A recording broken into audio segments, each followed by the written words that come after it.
রাজনীতি।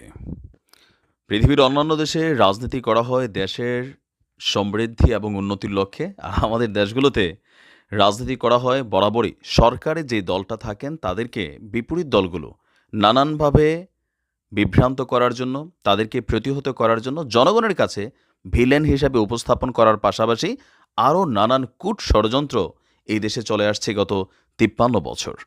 আর যার কারণে বাংলাদেশ নামক রাষ্ট্রটা হয়েছে লুটপাটের আখড়া।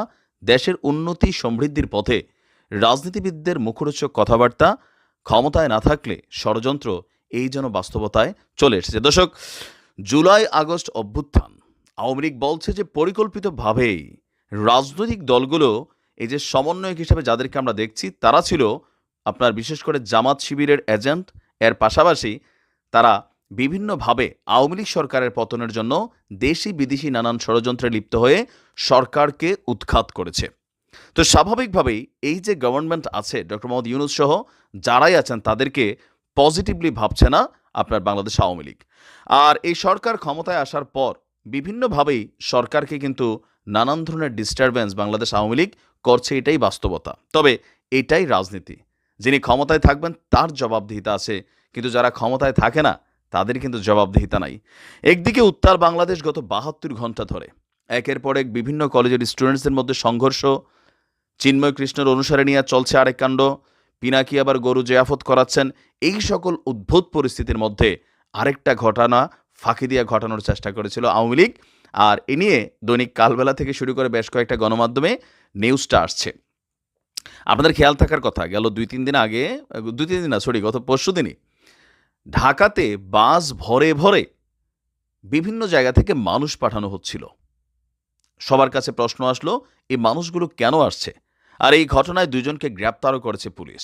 এরপরে বের হয়ে এসেছে কিছু চাঞ্চল্যকর তথ্য। দৈনিক কালবেলা বলছে ৩,০০০ টাকার বিনিময়ে দেওয়া হয়েছে টোকেন।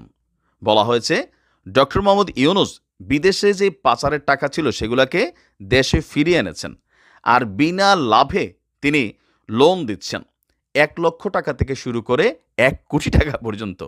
তো এই টাকা আনতে কি করতে হবে? যেতে হবে রাজধানী ঢাকার শাহবাগে, জমায়েত হতে হবে সেইখানের সমাবেশে। এমনকি সমাবেশে যোগ দিতে বাস ভাড়া করে দিয়েছে আপনার এই চক্র। এমন প্রলোভন দেখিয়ে আওয়ামী লীগের নেতা সারা দেশের বিভিন্ন জেলা উপজেলা থেকে হাজারো নারী পুরুষ সহ অসহায় দরিদ্র মানুষকে শাহবাগে নিয়ে আসে। তো স্থানীয় জনগণ বলছেন সকাল থেকে দুপুর নাগাদ অন্তত অর্ধ শতাধিক বাস ভর্তি মানুষ এসেছে। তাদের টাকার বিনিময়ে বিনা সুদে লোনের প্রলোভন দেখিয়ে হাজির করা হয়েছে। তাদের হাতে টোকেন ছিল। বলা হচ্ছে এই টোকেনটা দেখালে ১ লাখ থেকে শুরু করে ১ কোটি টাকা তারা পাবে।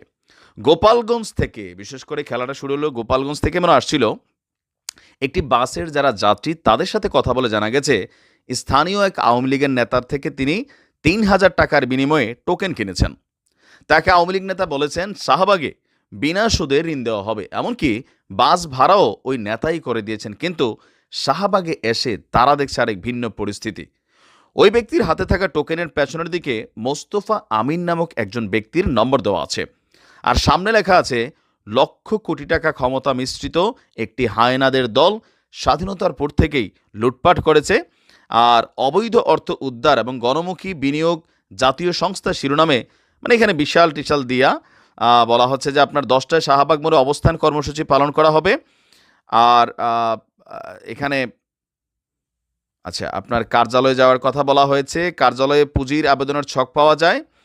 টোকেনে থাকা নম্বরে কল দিলে অহিংস গণঅভ্যুত্থান বাংলাদেশের আহ্বায়ক পরিচয় দেওয়া আবম মোস্তফা আমিন তিনি বলছেন তাদের কর্মসূচি স্থগিত করা হয়েছে।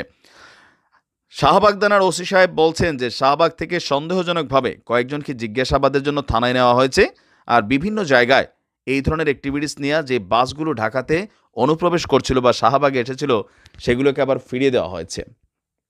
কেউ কেউ বলছেন সরকারের এই যে দুর্বল সময়টা যাচ্ছে বা এই অস্থিতিশীল পরিবেশটা যাচ্ছে, এই পরিবেশটাকে কাজে লাগিয়ে আওয়ামী লীগ আরেকটা অভ্যুত্থানের চেষ্টা করেছেন। শুধুমাত্র গোপালগঞ্জ থেকে নয়, সারা বাংলাদেশের বিভিন্ন জায়গা থেকে এই অদ্ভুত ঘটনা ঘটেছে। যেন পরিস্থিতি আসলে কোন দিকে যায়। তো এই মুহূর্তে আসলে আওয়ামী লীগ কোনোভাবেই তাদের এই পতন মেনে নিতে পারছে না। আবার যে সরকার ক্ষমতায় আছে তারাও বেসামাল অবস্থায় আছে, কন্ট্রোলিং নাই, কিন্তু ছাত্ররা সমন্বয়কদের পাত্তাই দিচ্ছে না। আপনি দেখবেন এখন যদি সমন্বয়করা ডাক দেয়, আপনি ১,০০০ মানুষও পাবেন না আওয়ামী লীগ ইস্যু ছাড়া। আওয়ামী লীগ ইস্যুতে তারা বিভক্ত হবে না। কিন্তু এর বাহিরে ব্যক্তি স্বার্থে আপনি ডাক দিতে বলেন যে সোহরাওয়ার্দী কলেজের বিরুদ্ধে আমরা একটা মিছিল দিব, আসেন। ১০০ পোলাপাইন পাবেন না বিরোধী দলের কলেজ ছাড়া। তো তারা তাদের জনপ্রিয়তা হারিয়েছে, রাজনৈতিক দল ঘোষণার সিদ্ধান্ত নিয়েছে, সামনে বিভিন্ন অ্যাক্টিভিটিস আসছে, মানুষের মধ্যে ভেদাভেদ হয়ে গেছে। বিএনপি একদিকে হাঁটতেছে, জামাত আরেকদিকে, জাতীয় পার্টি প্রটেস্টের চেষ্টা করছে, আওয়ামী লীগও ভাবতেছে আমাদেরকে যেমন ষড়যন্ত্র করে তোমরা। বারবার আমরা বলছিলাম যে ছাত্রদেরকে সামনে দিয়ে পিছন থেকে একটা চক্র তারা এই কাজ করছে। পরে দেখা গেল যে জামাত এখানে স্পষ্ট শক্তভাবে কানেক্টেড। বিএনপি বলতেছে ভাই আমাদের তো ১৫০ মারা গেছে। তো আওয়ামী লীগ ভাবতেছে পলিটিক্যালি যেহেতু খেলছো তোমরা, তো আমরাও পলিটিক্যালি খেলবো। কারণ সরকারকে এই যে সিচুয়েশনগুলো ফেস করতে হয় রাষ্ট্র ক্ষমতায় যতক্ষণ থাকে, আর এটা ফেস করা কত কষ্টকর।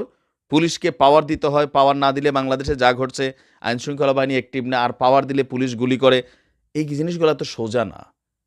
তবে আমরা চাই আমাদের দেশের রাজনীতি রাষ্ট্র এবং দেশের কল্যাণে হোক।